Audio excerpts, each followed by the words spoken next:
Isa pang abogado makakasama po natin mga kapartner, international lawyer, si Attorney Arnedo Valera. Attorney, magandang umaga na ba dyan sa Amerika? Magandang gabi dito mula sa Pilipinas.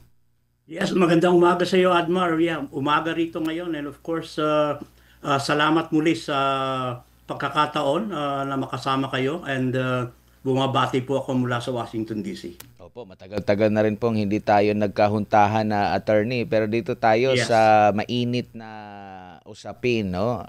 Actually, akala ko ang magiging mainit na usapin is yung investigasyon, muling pagbabalik ng investigasyon ng Senate Blue Ribbon Committee. Pero sa dami ng resource speaker doon, sa dami ng nagko-question ng mga senador, pero parang natabunan lahat dito sa naging pasabog po ni ni Congressman Zaldico. Ano pong masasabi niyo po dito, Attorney? Oo, tama. Alam mo, pinapanood ko yun at pinakinggan ko. Inusisa ko isa-isa yung mga sinabi niya, no?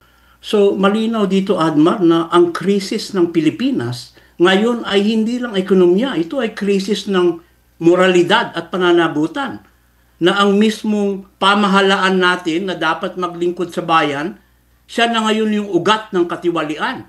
So, yung nakikita natin ngayon, kahit na doon sa testimonya ni Gutesa, ni Diskaya, itong Senate Blue Ribbon Committee investigation, lalong-lalo na itong recent na seryosong aligasyon ni Saldico na nagsalita na ngayon, ay unti-unting nalulusaw yung Republika sa katiwalian, no? Na kapag ang Malacanang ay naging citadel of deceit at ang Kongreso ay naging tagapagtanggol ng mga mandarambong, ang panawagan ng bayan ay malinaw, Admar.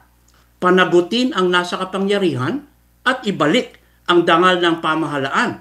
So, kapag ang pamahalaan ay dito ngayon sa nangyayari sa ating bansa ay naging arkitekto ng ating pagkabulok, ang katahimikan ngayon ay hindi karunungan or ito ay isang kaduwagan. Kaya itong flood control scandal, mag-focus tayo rito dahil malinaw na hindi lang ulan, Admar, ang sanhi ng pagkabaha o pagbaha. Ito ay katiwalian din. Yung flood control projects ay ginawang minahan ng mga makapangyarihan at ito ay nakikita natin kaya malinaw yung pagtindig ni retired Sergeant Orly Gutesa na tinatali ngayon sa sinasabi ni Saldico na nagsalita na rin, yung paglantad niya ng money trail, no?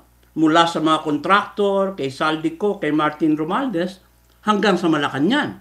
At ito nga yung sinasabi ni Senator Marcoleta na Gutesa was able really to connect the dots.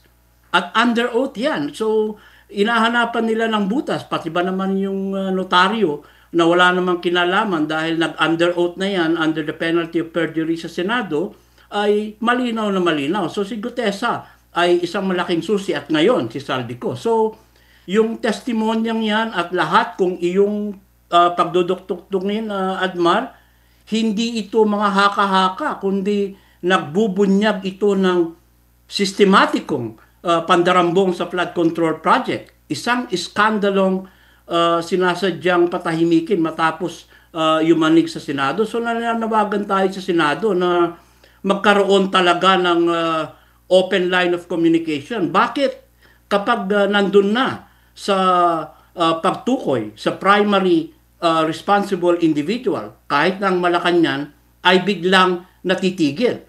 Si Gutesa, si Diskaya, hindi yan mga mastermind.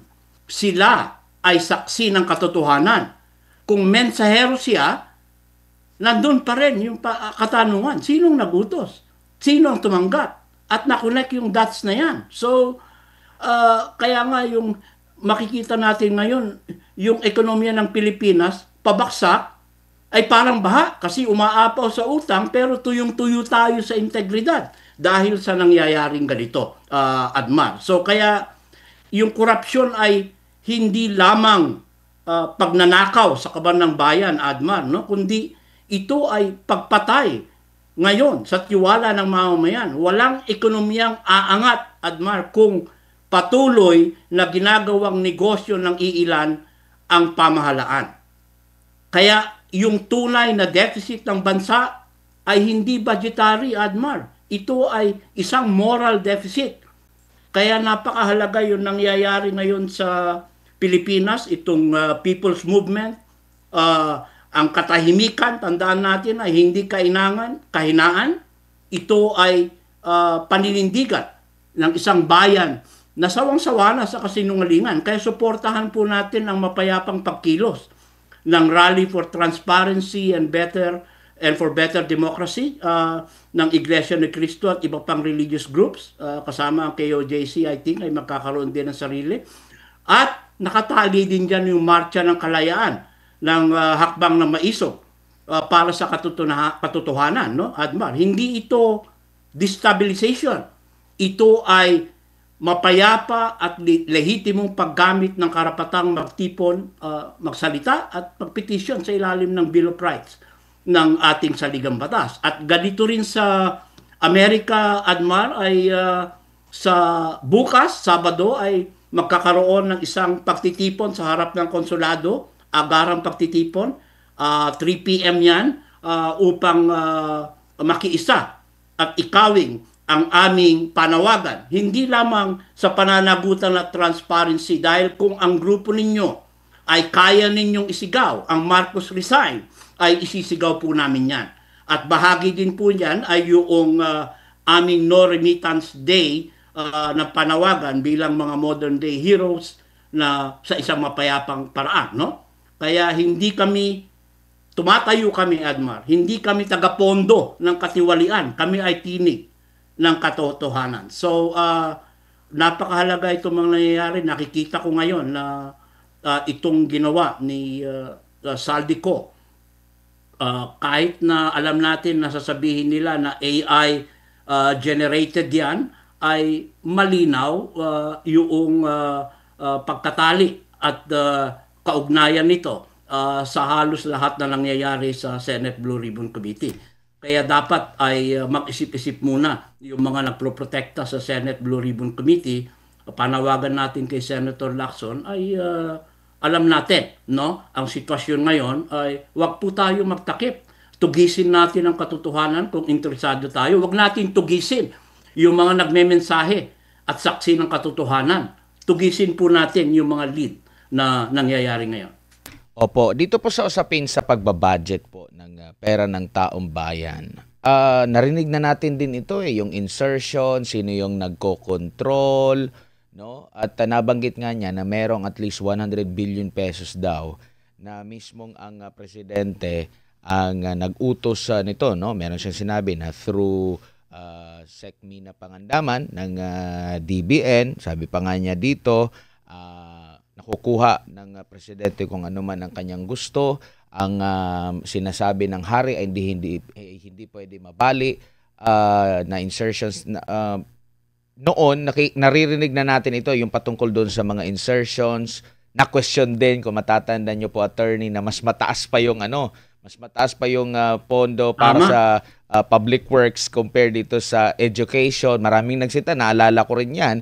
Tapos parang ang kanila pang ang ginawang rason doon, hindi, mas mataas pa rin yung education kasi isinama na nila yata yung pati PNPA tsaka pati yung PMA para doon sa education na sector. So nakikita nyo po, malalim ang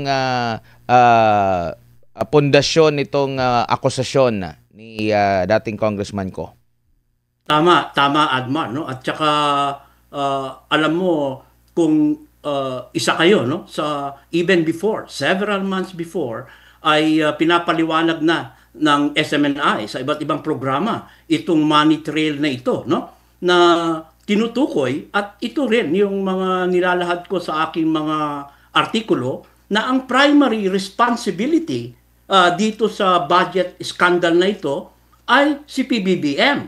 Dahil siya yung nag-aproba, siya yung nagpirma kung ano man yung GAA. Mayroon siyang karapatang i-veto yun, pero binito niya lang isang maliit na portion. Pero ngayon ay napakalinaw yan na hindi siya po pwedeng magtakip doon sa kanyang primary responsibility bilang presidente ng Pilipinas. Kaya yung pag-create niya ng ICI, no?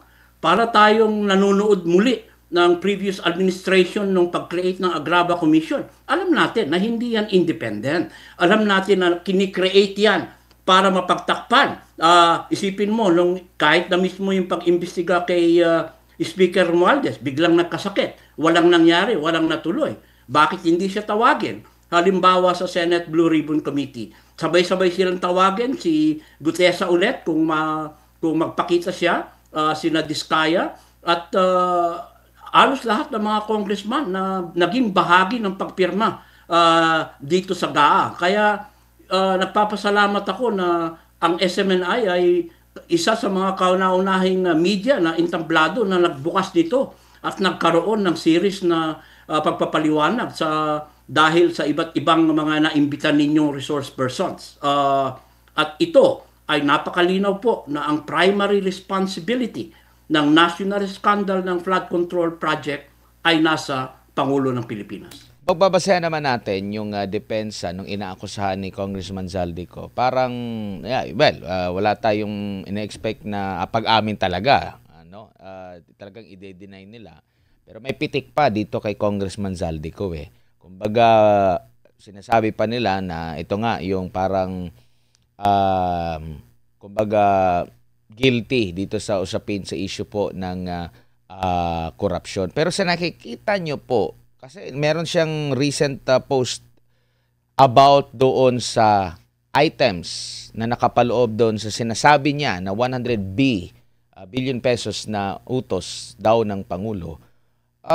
Kumbaga, kaya ba niyang gawin ito ng siya lang? Kung pagbabasehan natin yung akusasyon na siya lang yung may kasalanan po nitong at walang mas mataas sa kanya, kakayanin ba niya yun, attorney?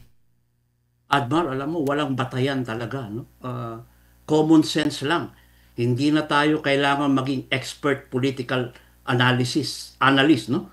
Ang ordinaryong mamamayan ay makikita nila ang malinaw na larawan nitong national scandal ng flood control project at itong bureaucratic corruption na napakalaking tiwali na nanggagaling mismo sa utos ng presidente. No? So, panakip butas na lang yung iba at of course, ang makikita natin ngayon ay napakalinaw yung ugnayan na hindi pwedeng kumilos si Zaldico na nag-iisa. Hindi pwedeng kumilos na wala ang mga main actors ng Speaker of the House. Hindi pwedeng kumilos ang Speaker of the House nang walang basbas, si PBBM. Kaya napakalinaw yan. So saan pupunta ang primary responsibility? Kahit na sa batas, kahit na sa ating kalakaran, malinaw na ang primary responsibility ay nasa kamay ng presidente. Meron sinabi dito si Budget Secretary Pangandaman, kasabay ng kanyang pag-deny, na kung mag-i-insert naman daw ang Pangulo, pwede naman daw doon sa NEP, hindi na daw idadaan sa BICAM. Pero kanina, meron ding nabanggit si Attorney Ferdy Topacio na pwede pa rin yan para mas safe na sasabihin na, oy, hindi kami ang nag-insert niyan ha. Hindi galing yan sa amin kasi nga kung NEP, madaling matukoy sa executive. Pero pag sa BICAM, sa legislative ang nagpasok, attorney. Ganoon din po ba yung pananaw nyo?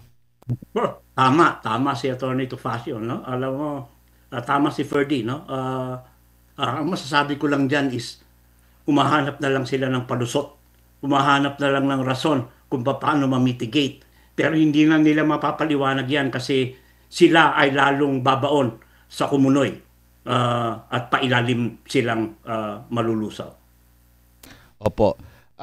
Sabi naman ng palasyo dito na umuwi itong si Congressman Zaldico at kanyang panumpaan yung kanyang salaysay laban dito sa kanyang mga sinasabing, yung laban sa kanyang mga aligasyon. Parang ang burden of proof pa sa kanya kayong nagpaalis kay Zaldico at sinabi ninyo na proprotektahan ninyo. Di pauwiin nyo kung kailangan pauwiin. Pero again, they're trying to minimize yung impact ng declaration ni Saldico, katulad ng ginawa nila kay Dutesa, katulad ng ginagawa nila kay Diskaya. Ito kasi yung malaking suliranin sa Pilipinas dahil wala tayong Whistleblower Act na bibigyan protection, kundi yung witness protection na sana ay in aid of legislation. Iyan ang unang ginagawa ng ating Senado at ang ating Kongreso. Kasi halos lahat ng mga demokrasya sa buong mundo ay merong Whistleblower Act para ito sa mga ganitong pagkakataon ay walang takot at tunay na maninindigan ang isang may kaalaman sa mga ganitong wide-scale at malicious national scandal na ito. Ito po yung katanungan ng ating mga kababayan na talagang critical dito sa mga usaping ito. Kasi, ang sabi ng Pangulo, isumbong ninyo. Di ba? Meron pa nga siyang website. Isumbong ninyo, isumbong sa Pangulo yung alam ninyo na mga katiwalian. Nanghihikayat, kumbaga, hinihikayat natin yung may mga alam. No, kaya nga nagtatag daw ng independent commission, no, para at least daw magampanan yung ng hustisya, yung nakapiring na babae nagdadala ng no, talagang independent talaga yung hustisya. Pero pagdating dito merong ibinulgar, merong sinabi, agad binanatan. So paano tayo magwe-welcome diyan kung naging selective na yung pipiliin natin kung sino lang yung pwedeng i-cater na mga information. Lalo na siguro pag ang information ay laban sa nakalipas na administrasyon, mas mabilis siguro pa sa alas 4 na i-cater nila, attorney. Tama, no? Tama yung sinasabi mo, Admar, no? Parang yung independent commission ay independent lang batay doon sa pinipili nila kung sino kailangan. Pero pag umaabot na doon kay Speaker Romualdez at doon kay PBBM, ay kinakailangan itigil ang investigasyon. So, nasaan ang independence nito? Hindi ito truth commission na talagang hinahabol mo upang ilabas ang katotohanan. Kung hindi itong independent commission na to ay isa sa kanilang mga bahaging plano upang mapagtakpan kung sino ang tunay na may sala at sino ang may primary responsibility sa skandal na ito. So walang kahihinatnan ito. Kaya saan magsusumbong? Halimbawa, kung nananawagan si PBBM na magsumbong sa kanya, sa Malacanang, saan magsusumbong? Saan mo isusumbong ang Malacanang? Edmar, tanungin ko sa iyo. Saan? Kung siya ngayon ang nasa gitna ng katiwalian sa taong bayan. Yun nga rin yung susunod na itatanong ko sa inyo kung saan siya pwedeng lalapit kasi wala na kumbaga ang inakusahan niya yung sa mismong palasyo, pinaka-pinuno, so hindi na siya pwedeng lumapit doon. Sa DOJ din ba na under din ng Pangulo, pwede rin siyang lumapit doon? Doon ba sa ombudsman na dapat maging talaga, maging independent kasi ang kanyang kinikater doon ay laban sa mga tiwaling opisyal ng gobyerno, di mo rin masabi. Sa ICI naman, ang nag-appoint naman doon ang mismong Pangulo at ang magiging available na lang talaga is sa taong bayan, attorney. Pero nakikita nyo po ba na magiging hearsay pa rin ito? Gaya ng last question ko kay Attorney Ferdito Pasio, merong hamon si Congressman Zaldico kay Senador Ping Lacson. Sabi niya, itugma mo itong kopya, meron siyang kopya ng ipinakita doon sa 100B, sa GAA, tsaka doon sa NEP. Meron siyang mga ganun na mga sinasabi. Kompleto siya ng datos at part 1 pa lamang ito, pero parang marami pang mga bala na may part 2 pa. May part 2 pa or di ko lang alam kung baka marami pang mga part yan, attorney. Yeah, tama. Malinaw naman yung grand design I hope na magising si Senator Lacson kasi ito yung malinaw na pag-iwas sa pananagutan, no? So kahit na saang anggulo mo tignan ito, Admar, mauuwi at mauuwi kay PBBM ang responsibility, no?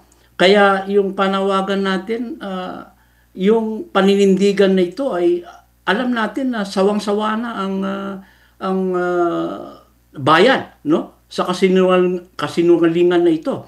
At kaya nga itong people's movement na mangyayari 3 days or kung susunod man ay ito na ang tunay na simula ng katapusan, no?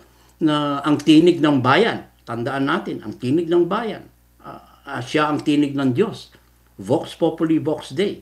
So ito na yung paghukom.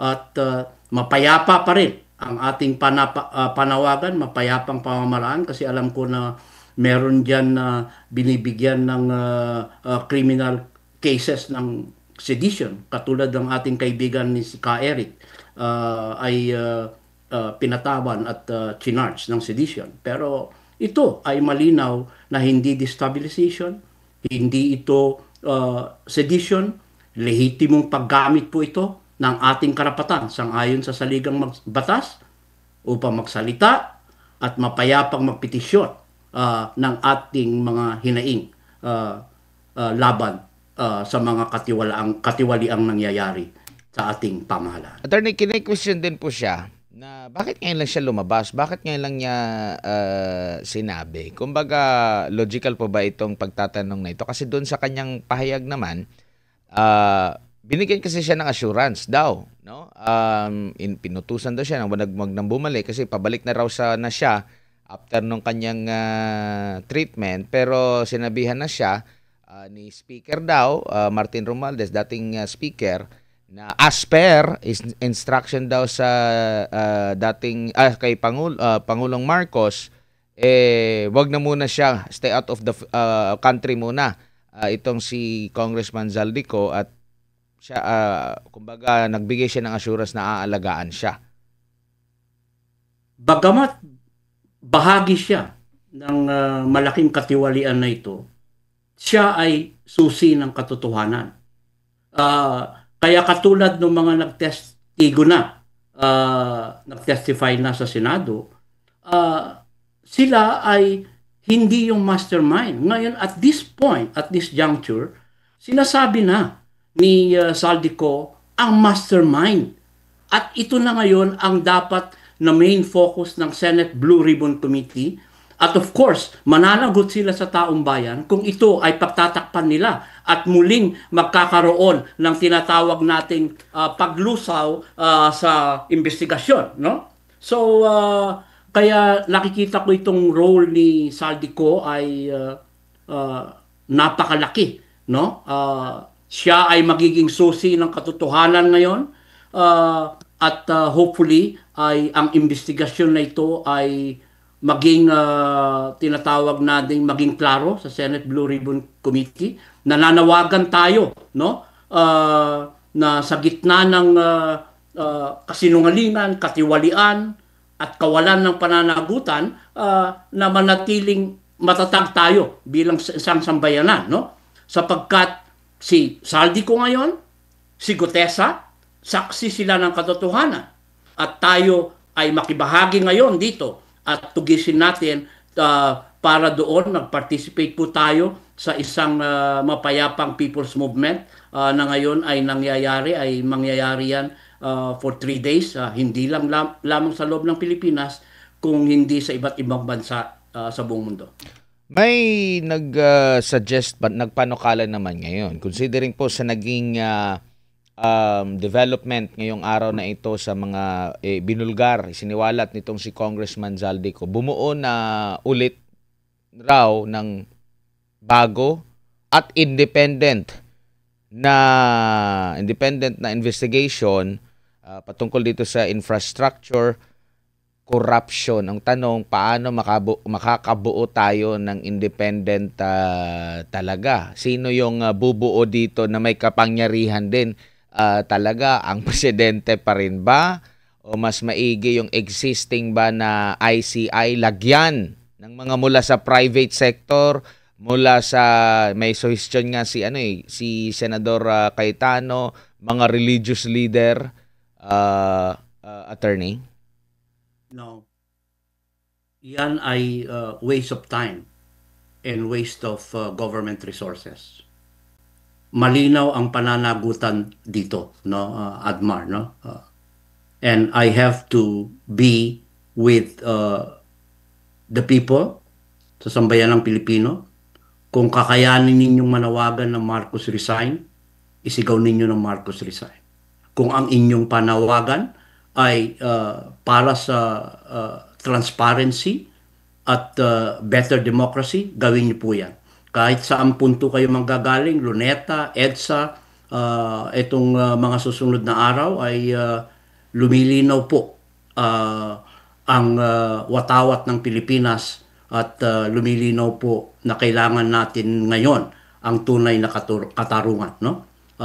Wag lang po magkaroon ng kaguluhan. Kaya itong pag-create na naman muli ng another independent commission, dinidelay lang natin ang katarungan, no? Bakit for political convenience ang due process ay nagiging selective? Parang as if I will invoke due process right now para sa mga taong inaakusa. Pero hindi niya sinasabi na kasama ako doon sa akusasyon na yon. So bakit nagiging tinatawag nating contingency yung usapin ng due process, no? Eto na, nagkakaroon na tayo at lumilinaw na lahat, no? At ang nangyayari ay kung ipapatong-patong mo ang pag-create ng independent commission, wala pong mangyayari yan. Naalala natin na nangyari sa PDAF, naalala natin ang nangyayari sa mga ibang Senate Investigation Committee, ay halos lahat ay walang nangyayari pag ang usapin ay bureaucratic corruption. Kaya ito na yung napapanahon, Admar, na kinakailangan kumilos ang taong bayan sa isang mapayapang paraan. Attorney, huli na lang. Kung ang isiniwalat ni Congressman Zaldico, kalakip ang mga ebidensya at mga resibo, laban dito kay former President Rodrigo Duterte o sa dating administrasyon, tingin nyo agad-agad i-cater ito ang kanyang attorney? Well, sigurado yan. Sigurado yan. At halos lahat ng mga pangyayari sa Pilipinas, no, pag may kagulo, meron silang pantakip at ibibintang kay PRRD, no? Although wala na tayong pag-usapan yung ginawa nilang unlawful surrender ni PRRD sa The Hague, na kung tutuusin ay labag sa ating saligang batas. Dahil alam naman natin na ang prinsipyo ng complementarity ay malinaw, domestic justice first, ICC only if the state fails. Hindi mo po pwedeng i-outsource ang justice system natin. Kaya ito, tama yung analysis na babanggit na definitely hahanap na naman sila ng butas. Minsan nga, nakita naman natin yan na ang skandal ay nasa Metro Manila at ibang pamahalaan. Ang iniimbestigan nila yung Davao flood control projects. Huli na lang pala, magtataka pa ba tayo kung maraming mga mangyayari either dyan ba sa West Philippine Sea o di kaya meron mo tayong mga nababasa ngayon may kaugnayan daw sa destabilization plot na sabi ng mga kababayan natin panlihis ng issue, lalo na dito sa issue na ito. Baka meron na namang magpapa-water cannon dyan sa West Philippine Sea para matuon ang attention dito. Nakikita nyo po ba na sawa na ang taong bayan dyan, hindi na magpapalihis sa issue na yan? Mababasa na yan ng taong bayan. Napag-usapan ng inyong programa nung araw, no? Iyan ay isang reason ng aking pag-withdraw ng support kay PBBM. Magmula nung sabihin niya na hindi niya pinangatawanan na we are friends of all and enemies to none. Pero tinutulak tayo sa bingit ng gera, no? Mantakin mo, sasabihin ngayon na 30 days dapat nakahanda tayo sa gera to General Bronner. Hindi tayo nakikipaggera. Ang kailangan natin ay kapayapaan. Ang kailangan natin ay makipagkaibigan sa lahat ng bansa kasama ang China upang tayo ay umunlad sa isang tunay na progress ng pambansang ekonomiya. Kaya ito ay tiyak na tiyak ko na at this point in time ay mababasa na ng sambayanang Pilipino at hindi na dapat magpalinlang sa paglilihis ng lahat ng mga isyung ito. Attorney, daghang salamat. Maraming salamat po sa inyong oras at panahon. Ingat po kayo. Sa ulitin po. Salamat, Admar. Magandang gabi sa inyong lahat. Si Attorney Arnedo Valera, isang international lawyer, nakabase po dyan sa Estados Unidos po, mga kababayan.